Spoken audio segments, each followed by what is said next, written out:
गुजरात की wild life, एक तरफ टूरिज्म की समृद्धि, दूसरी तरफ किसानों की त्रासदी। आदाब, मुस्लिम ऑफ गुजरात ये यूट्यूब चैनल पर आप सभी का स्वागत है। गुजरात की धरती सिर्फ व्यापार, संस्कृति और विकास के लिए ही नहीं, बल्कि अपनी अद्भुत वाइल्ड लाइफ के लिए भी जानी जाती है। यहाँ का सासन गिर नेशनल पार्क पूरे भारत का एकमात्र क्षेत्र है जहाँ एशियाई शेर एशियाटिक लायंस प्राकृतिक रूप से पाए जाते हैं। इसी वजह से देश ही नहीं बल्कि दुनिया भर से पर्यटक यहाँ आते हैं। दूसरी ओर नल सरोवर बर्ड सेंचुरी प्रवासी पक्षियों के विहार के लिए प्रसिद्ध है, जहां हर साल हजारों पक्षी साइबेरिया और यूरोप से उड़कर आते हैं। इसके अलावा में हिरणों और अन्य वन्य प्राणियों का भी अच्छा खासा वजूद है। टूरिज्म बढ़ा, आमदनी आई, बट एट व्हाट कॉस्ट? इन वनों और संरक्षित क्षेत्रों की वजह से गुजरात सरकार को पर्यटन से अच्छा राजस्व प्राप्त होता है। Hotel, guide, local transport, Khan पान आदि से कई लोगों को रोजगार मिलता है। यह एक सकारात्मक पक्ष है। लेकिन दूसरी सच्चाई, वनों से निकलते जानवर और किसानों की बर्बादी। मगर इस तस्वीर का एक काला पहलू भी है, जिसे अक्सर अनदेखा कर दिया जाता है। खासकर मानसून के मौसम में जब जंगलों में चारा कम हो जाता है, तो शेर, हिरण, नीलगाय और अन्य वन्य प्राणी इंसानी बस्तियों और खेतों की तरफ बढ़ते हैं। गिर के आसपास के गांवों में शेर अक्सर रात के समय गाय भैंस का शिकार कर लेते हैं। इससे ग्रामीणों को भारी आर्थिक नुकसान होता है। इतना ही नहीं, खेतों में काम करते किसान भी इन जानवरों के डर से डरे सहमे रहते हैं। धांगध्रा के पास धुर्सा की समस्या। कच्छ का लिटिल रन और धांगध्रा के पास स्थित धुर्सा क्षेत्र वाइल्ड लाइफ के लिए प्रसिद्ध है। यहाँ पर दुर्लभ प्रजातियों के जंगली जानवर हैं, जिन्हें देखने देश भर से लोग आते हैं। लेकिन यही धुर्सा वन्य प्राणी अक्सर जंगल से निकलकर गांवों और खेतों में घुस आते हैं। इन जानवरों द्वारा खेतों में खड़ी फसल को चट कर जाना, बाड़ को तोड़ देना और नष्ट करना, ये वर्षों पुरानी समस्या है। किसान साल भर मेहनत करके जो फसल उगाते हैं, वह एक रात में बर्बाद हो जाती है। इससे न केवल आर्थिक नुकसान होता है, बल्कि मानसिक तनाव और आत्मविश्वास में गिरावट भी आती है। किसानों का विरोध, प्रशासन की चुप्पी। धांगध्रा और आसपास के इलाकों में किसानों ने कई बार प्रदर्शन, रैली और आवेदन पत्रों के जरिए जिला प्रशासन से गुहार लगाई है। मगर हर बार केवल आश्वासन ही मिला है, समाधान नहीं। सरकार टूरिज्म और वन्यजीव संरक्षण के नाम पर करोड़ों रुपये खर्च करती है, मगर जिन किसानों की जिंदगी और जीविका वनों से प्रभावित होती है, उनके लिए कोई ठोस योजना नहीं बनाई गई है। ये ग्रामीण जनता की सबसे बड़ी पीड़ा है। सवाल यह है, क्या सरकार का काम केवल वाइल्ड लाइफ दिखाकर पैसे कमाना है? क्या गांवों में रहने वाले किसानों की सुरक्षा और रोजगार की कोई कीमत नहीं? क्या इकोलॉजिकल बैलेंस की बात केवल शेरों और पक्षियों तक सीमित रह गई है? इंसानों का क्या? समाधान की दिशा में कदम जरूरी हैं। सरकार को चाहिए कि वह प्रभावित गांवों में फेंसिंग, बाड़ करवाए। रात के समय खेतों में गश्त और चेतावनी देने वाले सिस्टम लगाए जाएं। फसलों के नुकसान का उचित मुआवजा तय किया जाए और त्वरित रूप से दिया जाए। वन्यजीवों को जंगल में ही चारा और पानी उपलब्ध करवाने की स्कीमें बनाई जाएं। स्थानीय ग्रामीणों को वन्यजीव गाइड या टूरिज्म में रोजगार दिया जाए, जिससे उनका नुकसान किसी रूप में संतुलित हो। निष्कर्ष, गुजरात की वाइल्ड लाइफ ने प्रदेश की पहचान को नई ऊंचाइयों पर पहुंचाया है, लेकिन इसका संतुलन तभी तक है जब जंगल, जानवर और इंसान तीनों अपनी अपनी सीमाओं में रहें।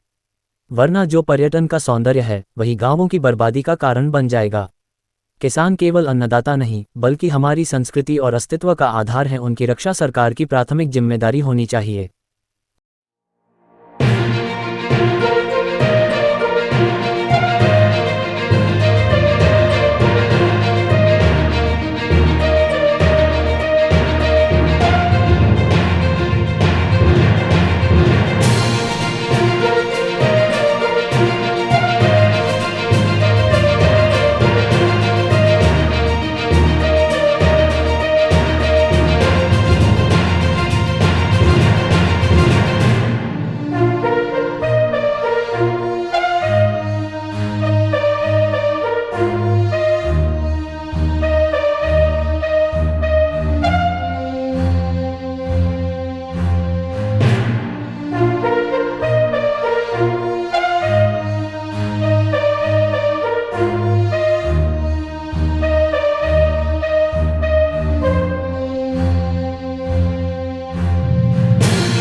अगर आपको दिलचस्प और जानकारीपूर्ण वीडियो पसंद है तो हमारे YouTube channel Muslim of Gujarat को अभी सब्सक्राइब करें। वीडियो को लाइक करें और ज़्यादा से ज़्यादा शेयर करें ताकि हमारा संदेश दूर दूर तक पहुँचे।